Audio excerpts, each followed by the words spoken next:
Great morning, and welcome to Hope is Brewing, our annual event that celebrates the impact of generous supporters and spotlights the work of VOA Western Washington. I'm Dr. Steve Woodard, Vice President of Community Engagement here at VOA, and I will be your MC, giving hope a voice by bringing you stories of inspiration from across Western Washington. Before we get started, and to make sure you don't miss anything, if you would like subtitles, be sure to turn on your device's captions, or tap the CC icon below the YouTube viewing window. Let's begin by taking time to acknowledge that Volunteers of America Western Washington is on the ancestral lands of the Coast Salish peoples, particularly Tulalip, Snohomish, Stillaguamish, and Saxuatl. These tribes and nations ceded millions of acres of their land in exchange for a small amount of money and permanent protection by the United States government under the Treaty of Point Elliott, signed in 1855. Importantly, the treaty specified that the tribes retain their fishing, hunting, and gathering rights. We acknowledge the tribal governments and their roles today in taking care of these lands. The Treaty of Point Elliott remains as relevant today as it was in 1855. We strive to be better and to do better as allies to our tribal communities. We see you. We respect your right to sovereignty and self-determination, and we are committed to being better listeners and learners and to lifting Indigenous voices. Thank you for joining us this morning. Our event today is one of hope. It's a celebration of optimism, even in times of struggle. And it's a chance to learn how you can partner with us in this mission to strengthen our communities. This year, we wanted to engage you and make you part of the conversation. We are streaming live on YouTube and live tweeting during our broadcast. To chat with us or ask questions, you can tweet at VOAWW on Twitter or hop over to the YouTube platform. To do that, just click on the link on the YouTube logo at the bottom right of this video, and it will open up a new tab on your browser window. So, in the live comments or on Twitter, go ahead and weigh in on this poll we recently posted on LinkedIn.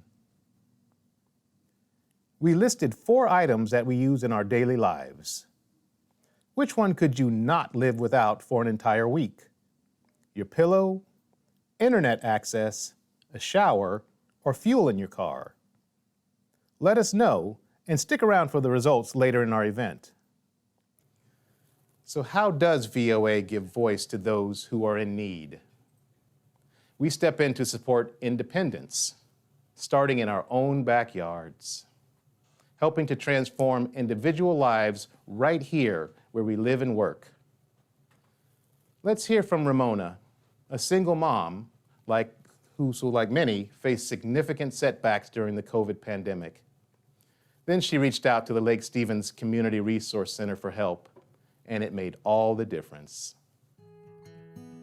I feel like everybody's story started at one spot, which was COVID.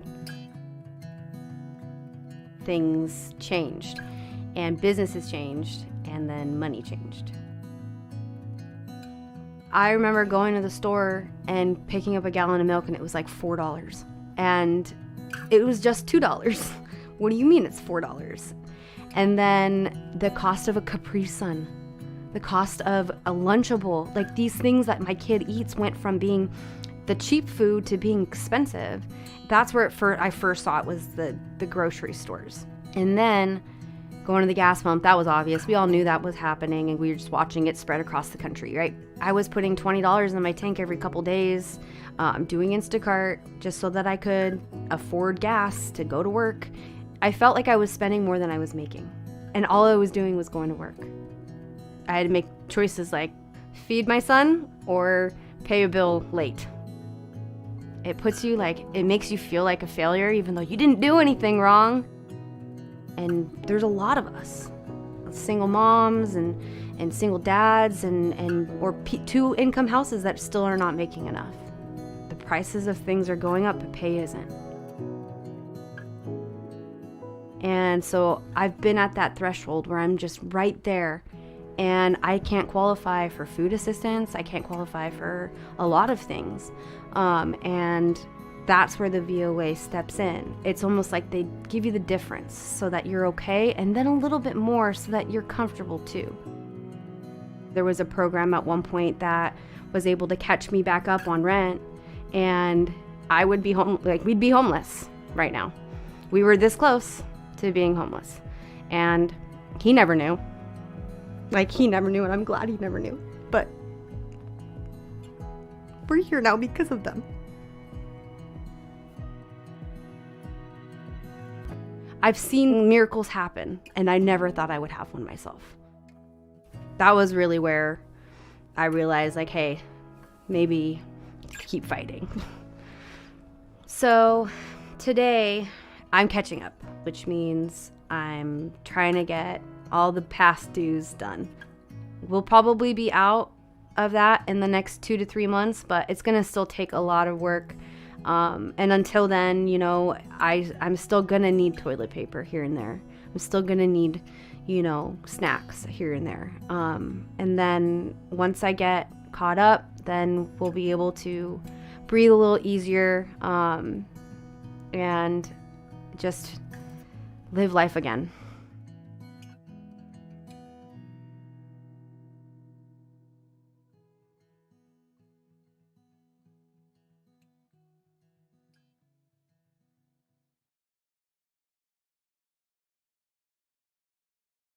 Ramona's resiliency and dedication to get back on track is truly inspirational.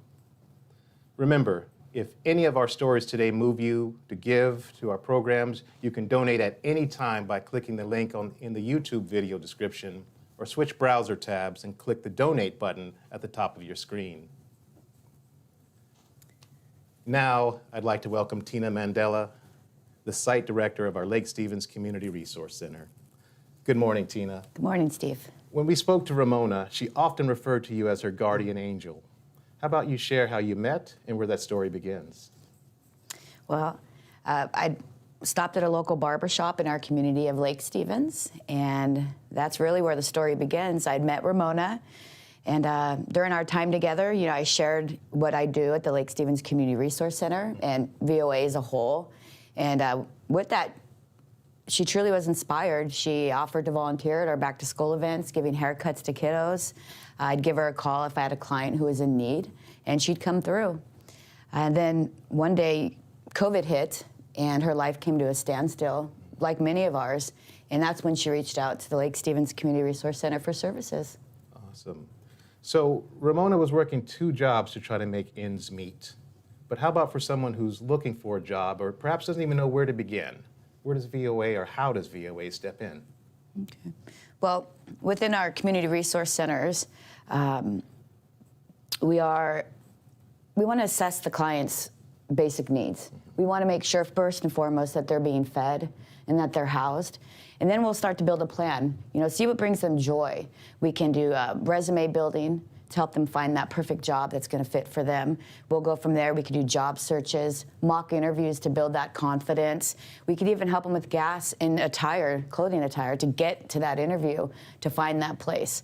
So ultimately, our goal is to have our clients feeling empowered and equipped. So with that, they're going to be able to find that stability they're so desperately looking for. And we will provide them continued support on that journey. That's powerful. I understand you worked with a client who suddenly found herself as a single mom and then needing to get back into the workforce after 20 years of being out. Mm-hmm. Tell us a little bit about that. Honestly, this is something we see quite often. And many times they come in with their head down and they don't feel like they have any value. But the reality is they have a lot of value. And that's what we're there to remind them of, how valuable they are. I mean, problem solving, organizational skills. They bring so much to the table. Time management. I mean, being a single parent is one of the toughest jobs out there. So we're going to walk side by side with them and just remind them how valuable they are. Because, even during the darkest times, the sun will shine. Just one step at a time, and we're going to take that walk with them. What a compassionate answer. Thank you for that. Beyond single parents, we know that the Lake Stevens Community Resource Center has connections in all kinds of capacities. Can you speak a little bit about that for us? Absolutely. Needs vary from person to person. We may come in contact with someone who's on a fixed income and may need some help with some medication. We may run into someone, a parent, who doesn't know how to navigate the system to get their child's birth certificate, to get them enrolled in school. We could help them with that. We provide gas assistance to get to work or doctor's appointments. We can provide utility assistance to keep the lights on or the house warm this winter. Stability means different things to different people in different circumstances. So whatever that need is, we're going to meet them right where they're at. Powerful again. You know, we hate to rank pain points, but nonetheless, what would you say is the greatest need you face right now? Honestly, right now, financial support for the next person in crisis. What happens is some people's needs when they walk through our door, they're broader than others. And we just need to be able to be there for them when that time comes. Excellent. And for the record, what would you do with that funding? I want to make it very clear, we do appreciate all donations, whether it be food or hygiene items, because those are needs of people in our community also. But funding, what that does, it gives us the flexibility to meet the call of our neighbors in need. Beautiful. Thank you for taking a moment with us. The Lake Stevens Community Resource Center is one of 3 locations that serve needs that are as diverse as the communities where they are located. There's the Arlington Community Resource Center in Smoky Point, and the campus in Sky Valley that connects people across East Snohomish County, places like Monroe, Sultan, and Gold Bar. Connecting people to opportunities keeps families and individuals hopeful for their future. At VOA, we have programs and services for all ages and stages of life, from young learners to teens to older adults. In fact, the Carl Gibson Center reopened in January after being closed in early 2020 due to the pandemic. Activities and programs for those ages 50 and up are its cornerstone, but new partnerships with Everett Public Schools and our very own disability services mean that everyone can find a place to belong. That feeling of inclusion is so important. Imagine for a moment that you are far from home and have escaped danger, fear, and uncertainty. You're isolated but safe. You're without language to communicate, but relying on the compassion of others. You want to belong. You are searching for a way forward. This is the story of our resettlement center.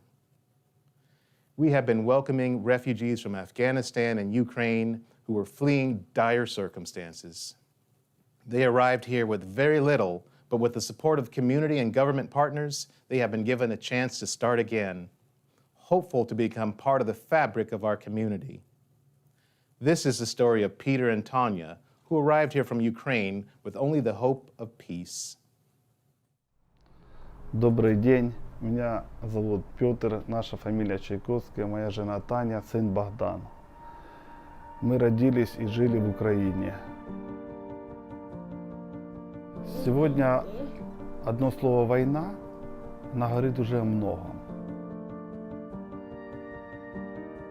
То, вот как, знаете, к этому нельзя никак привыкнуть. К этим взрывам, к этим гулам, к этим прилетам снарядов, градов, то это очень страшно.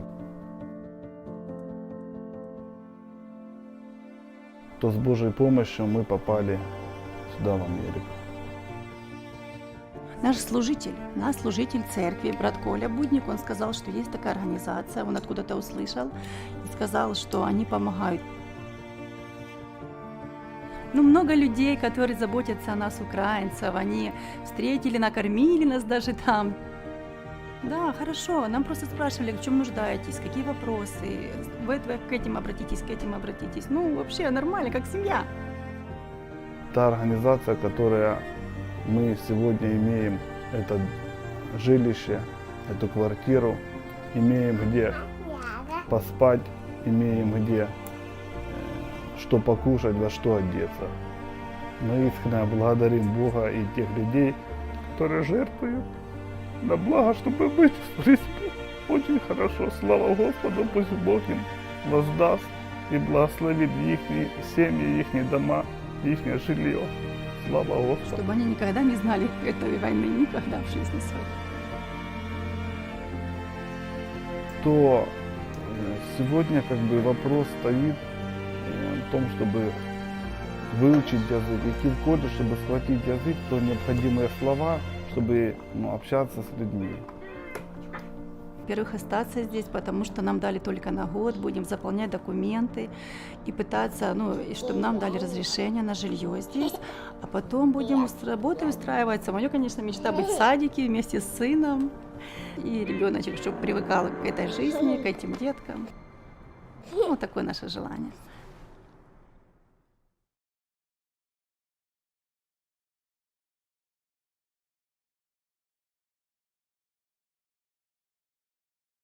A powerful story. I'm sure there's so many like it, but I can see a little bit of hope in that heartache. I'm here now with Galina Volchkovo, our Senior Director of Housing Services, who helps oversee our program for refugees.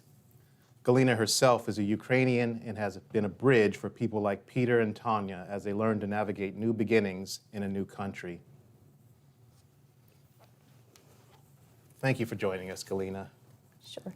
Tell us more about the program for refugees and how it got started. At first, it started with refugees from Afghanistan. So we welcomed our Afghan neighbors who were working and supporting U.S. to resist Taliban rule. And then they were risking their lives. So we were really happy and proud to be able to provide them support when they came over here. The first program started in September 2021. I can believe it's been a year now. And the next program, also for Afghan refugees, called SAPA, State Afghan Assistance and Support, started in February. So we were working with Afghan refugees and helping them with accommodations and joining our community. That's beautiful. Thank you. So tell us a little bit about the types of people that you see. Is this story unique? The story about Tanya and Peter, they're from Ukraine. Okay. So once we serve Afghan refugees, the war in Ukraine broke so suddenly, so unexpected, and we just knew we can help because we had experience, we had skills. We were so sure that we know what to do, even there was a lot of unknown. Refugees from Ukraine is slightly different. They have different needs. They're coming from different circumstances. But those needs pretty similar. The story with Peter and Tanya inspires me because I can relate and I know how difficult it is to kind of start your new journey, new life here, kind of build everything from scratch. Their story also typical for many Ukrainians that we see. We see families with children a lot. We see single individuals, some seniors. We have a lot of moms with children. Their husbands stayed in Ukraine to defend their country, and here they are exploring their new lives here. So the similarities and differences are really important for us to understand and provide culturally relevant services. Thank you for sharing that, and I'm very humbled that they shared their story with us. And that's a good launching point. How about you describe a little bit about the resettlement center itself? We provide amazing services there, and people love it.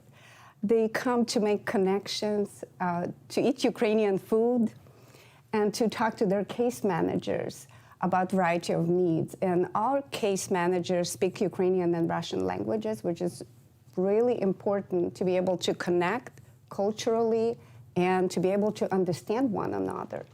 And we already built a lot of great connections with the community, with partners, with other providers to make this process stronger. And we all work with a huge passion to do our best. And it sounds like quite the workload as well, and you're doing a wonderful job of embracing these beautiful folks. That said, what do you need to continue to do this work? Speaking of workload, I just want to mention that our case managers handle over 90 cases per person. To date, Ukrainian refugees started arriving in March, April, and more intensively May and June. So to date, we have almost 300 households enrolled in our program, which is over 900 individuals. There's a lot of work. There's a lot of needs, and we're doing our best to cover that. Yes, you are. And what we need support. The housing is a big, huge stressor for Ukrainian refugees because what is interesting, most of them, they were homeowners in Ukraine. They had pretty stable lives. They had homes, they had cars, employment, jobs. Many of them left successful careers in engineering, computer science, healthcare system, education system, and they exploring, now what we can do here. And the biggest fear is to be left without roof over their heads. And that's a huge stressor again, and they just coming out of all this trauma recently. So housing need is the biggest ask that I have for our Ukrainian neighbors, because a community got together, we got a lot of donations for household items, for baby items, for clothing. Those needs kind of pretty covered, even we'll still welcome any kind of support. But the war in Ukraine started unexpectedly, and we didn't get the financial support for Ukrainian refugees to cover their housing needs as we had for Afghan refugees. Yeah. So unfortunately, we're running out of funds with the moving cost or rental support for our Ukrainian refugees. And we were really successful placing them in housing and permanent housing.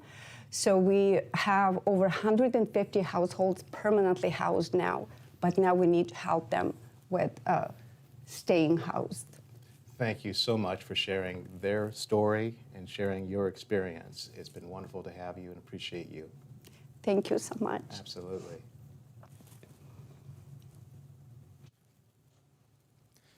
It's comment time again.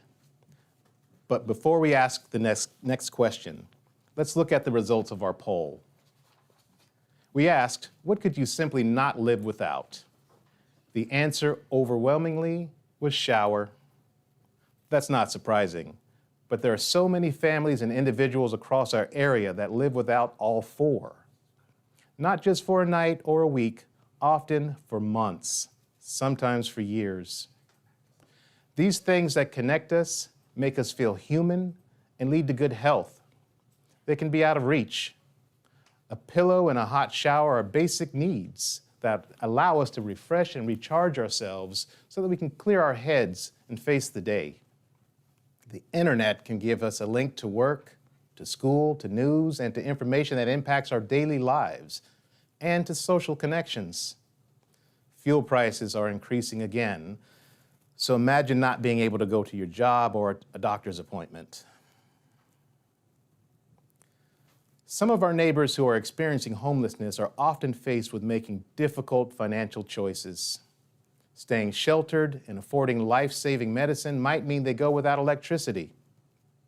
Living out of a car is an option, but without fuel, they can't relocate or be able to stay warm as the winter months approach.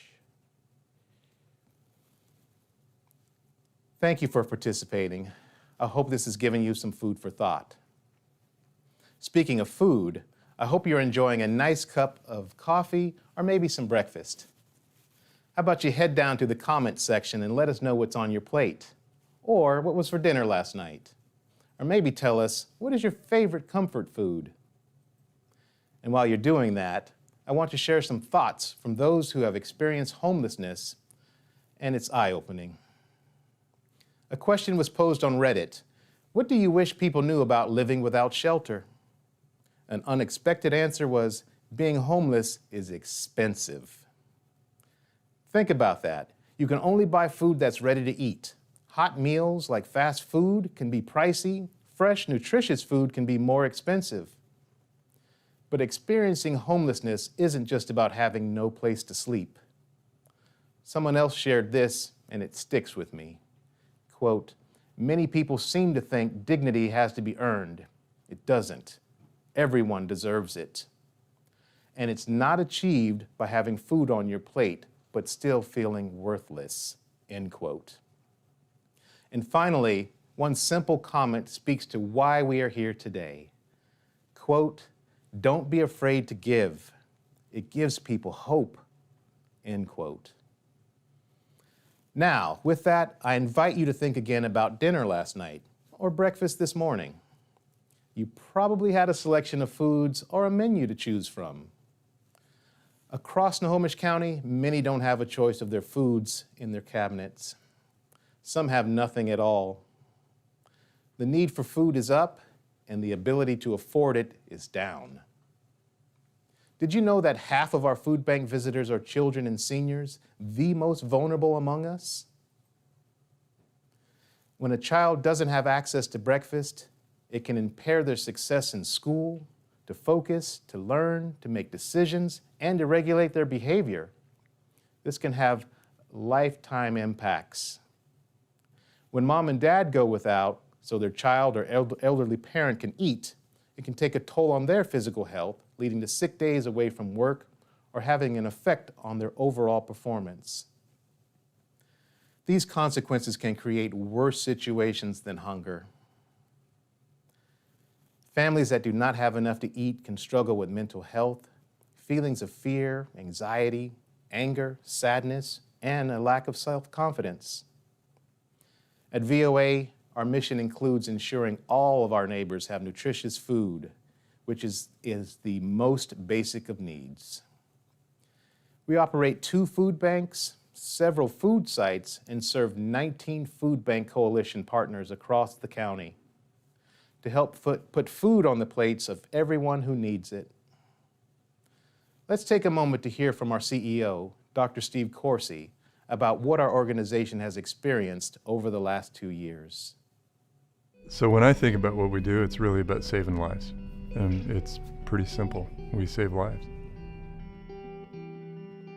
With the prices rising across the economy and the value of a dollar being worth less and less, we have people in precarious situations where they were probably precarious before. Now they're right on the edge of an outright struggle for survival. At the food bank, before the world shut down for COVID-19, we were pushing out about 3.6 million pounds of food annually in a 12-month period across Snohomish County. We're now pushing out about 7.9 million pounds of food. So from 3.6 to 7.9, well over 100% more going out than was before. So we're seeing a dramatic increase in the need. So we have this food bank that we're sitting in right now, the Everett Food Bank, and this used to be the distribution center for Snohomish County prior to the pandemic. We recognized that this distribution center didn't have the capacity to handle the volume or the extent of the need that we were seeing throughout Snohomish County. So we built a 57,000 square foot distribution center. We have racking that goes 4 racks high, so we turn that 57,000 square feet of storage space into 150, 180, 185 of storage minus office space and conference rooms. And out of that distribution center, we're also now shipping food all across the state of Washington periodically for the Washington State Department of Agriculture. It's pretty inspiring, and it's all about feeding people in need.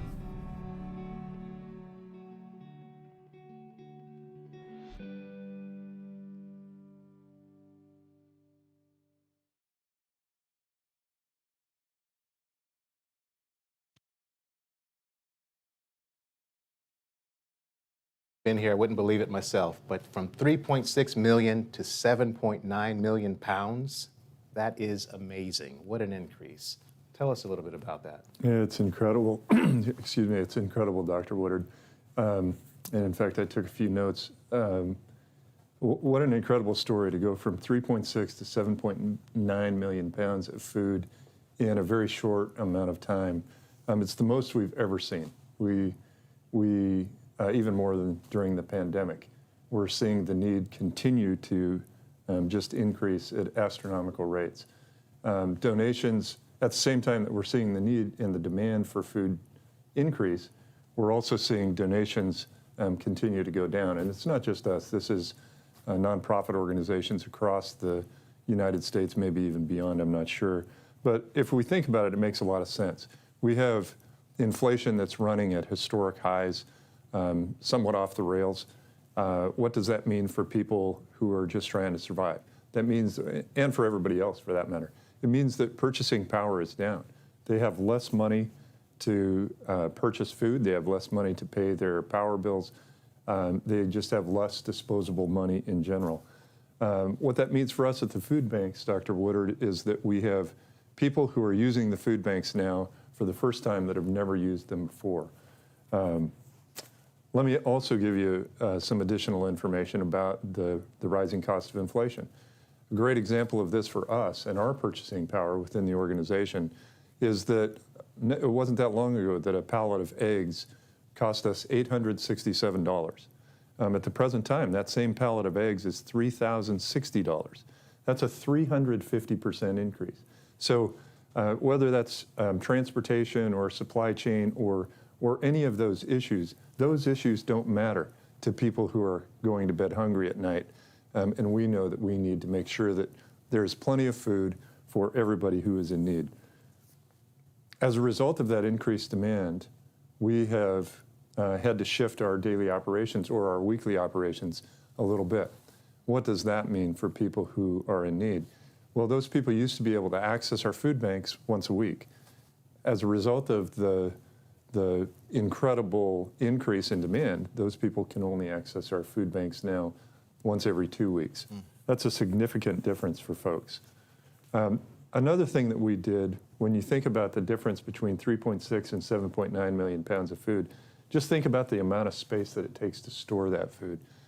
During the pandemic, we realized that our little 10,000 square foot distribution center just didn't have enough room to store all of the food that was needed to go out to all of the different places and all of the different people that needed to receive that.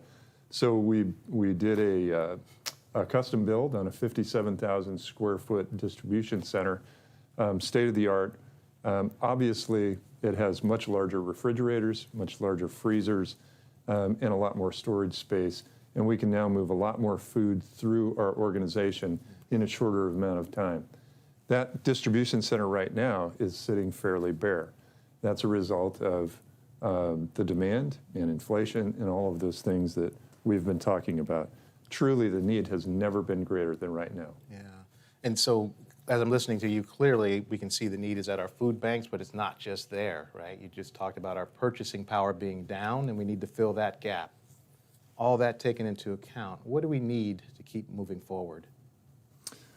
Well, before I answer that, Steve, I want to make sure that everybody on this event knows that we unequivocally are grateful for every donation that we receive. There are so many wonderful partners that we have at VOA. We're grateful for each and every one of them.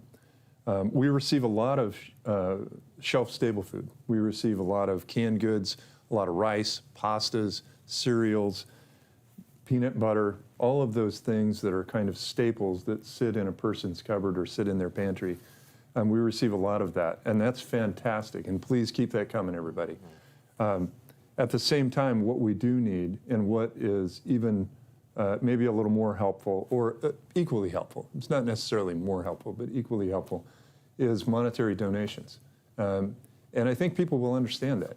We need monetary donations for the things that are perishable, for meat and for dairy products, for produce. Vegetables and fruits just don't tend to last as long, obviously, as shelf-stable products. On top of that, we need monetary donations to help us pay the bills.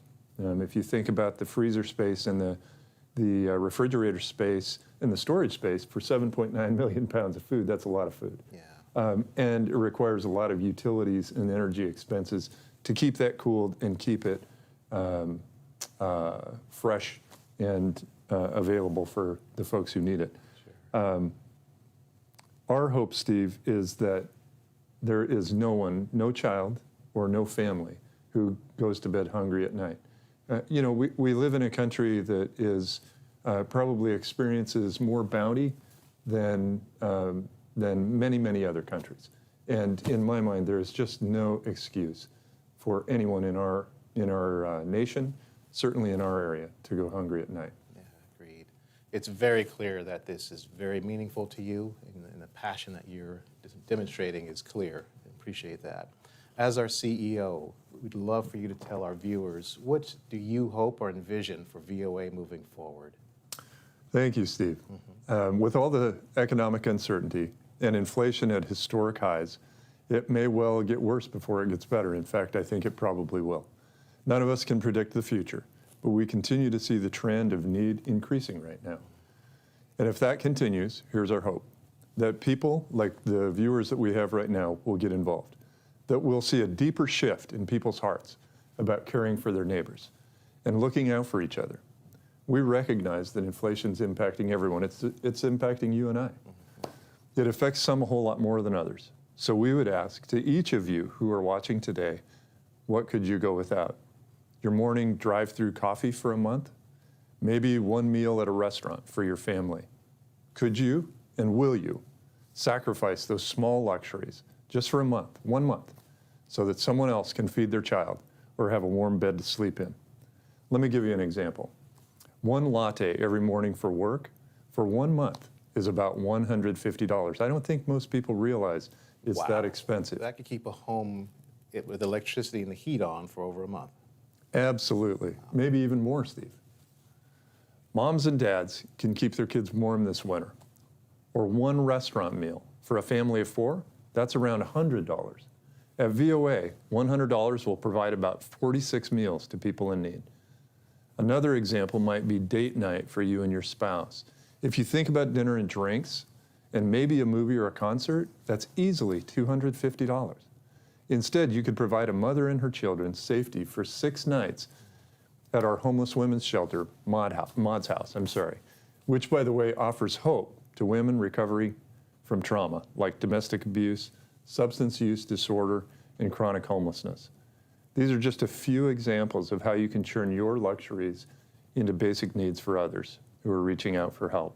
It's really about what each of us are willing to do so that our whole community is healthy and stable, so that everybody thrives.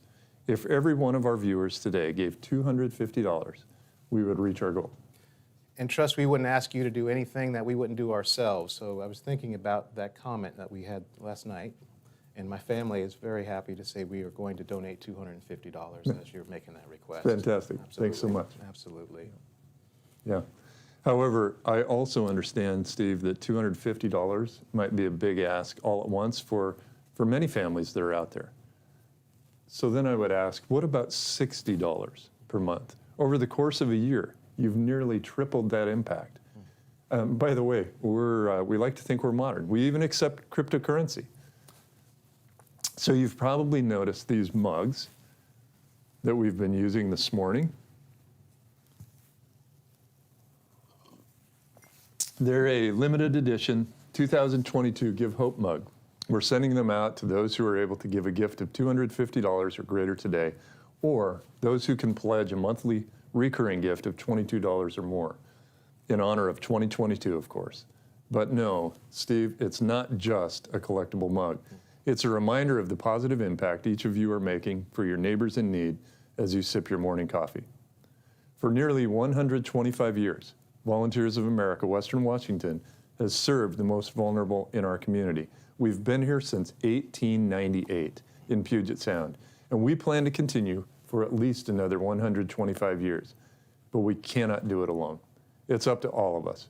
On behalf of our entire team, I ask you, each one of you, will you be the difference for those like Ramona, or like Peter and Tanya and little Bogdan, who you learned about earlier? And for those at our doors who are hungry or alone, maybe you came to this event ready to give an amount that you had already decided on. Now that you've met some of those we serve and understand their stories, ask yourself, could you give just a little bit more? You know, you have really inspired me personally, and VOA leads by example. And I have the honor of being on staff, so we'll raise our donation to $300. Thank you. Thank you, Absolutely. Steve. Lead by example, everybody. As you've seen today, your gift makes a difference. Our community resource centers, food banks, and other programs are only possible with your support. Your gift today changes lives. If you haven't had the opportunity to donate, or if you want to give a little bit more, please click on the link in the YouTube video caption. Every dollar matters to us and to our neighbors. Thank you for joining us today and helping us give hope a voice.